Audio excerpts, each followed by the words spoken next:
দেখো, আজকে তোমাদের শতকরায় প্রকাশ করার নিয়মের কিছু ট্রিক শেখাচ্ছি। অংশ বা ভগ্নাংশকে শতকরায় প্রকাশ করার নিয়ম কী কী। তাহলে প্রথমেই তোমাকে জানতে হবে শতকরা সমান কী।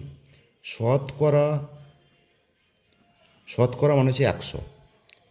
এই 100কে পার্সেন্ট চিহ্ন দ্বারা প্রকাশ করা হয়। আর একটা জিনিস মনে রাখবে, নোট, অংশকে অংশকে শতকরায় বা পার্সেন্টেজে পরিণত করতে হলে পরিণত করতে হলে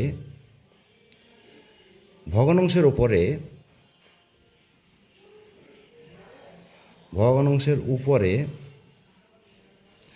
100 দিয়ে গুণ করতে হবে। 100 দিয়ে গুণ করতে হবে।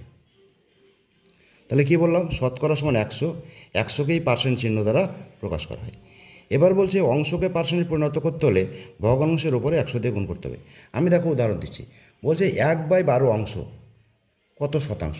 তাহলে কি দেখো, 1/12 গণিত 100, 4 দিয়ে কাটলাম, 4 25 100, 3 4 12, তাহলে সমানে কী হয়ে গেল দেখো, 25/3।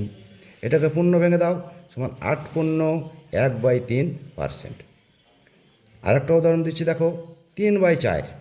তাহলে 3/4 অংশকে পার্সেন্টেজে প্রকাশ করতে কী করতে হবে, ওপরে বলেছি 100 দিয়ে গুণ করতে হবে, 100 দিয়ে গুণ করে দিলাম, কেটে দিলাম, 4 25 100 সমান হয়ে গেল 75%। আর একটা উদাহরণ দিচ্ছি, ভালো করে দেখো, 5/6 অংশ সমান কত পার্সেন্ট।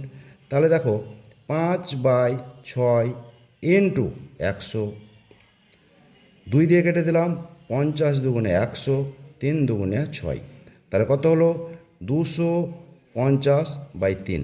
একে পার্সেন্টেজে প্রকাশ করো, কীভাবে করছি দেখো, 3 দিয়ে কাটলাম, 3 8 24, 4 6 5 1 5 10, 3 তিরিক্ষা 9, 9 6 1 10, তাহলে দেখো 83 পূর্ণ 1/3%।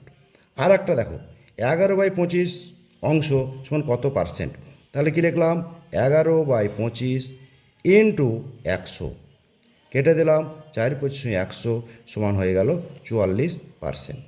আর একটা উদাহরণ দিয়েছি, দেখো 2/20 অংশ সমান কত পার্সেন্ট। তাহলে লিখলাম 2/20 গণিত 100, 0 0 কাটলাম, 5 দুগুণে 10 কেটে দিলাম, সমান হয়ে গেল 10%। ওপরের অঙ্কগুলো যদি তোমরা বুঝে থাকো, নিচের দুটো অঙ্ক কমেন্ট করে আমার কমেন্ট বক্সে অ্যান্সার জানাও।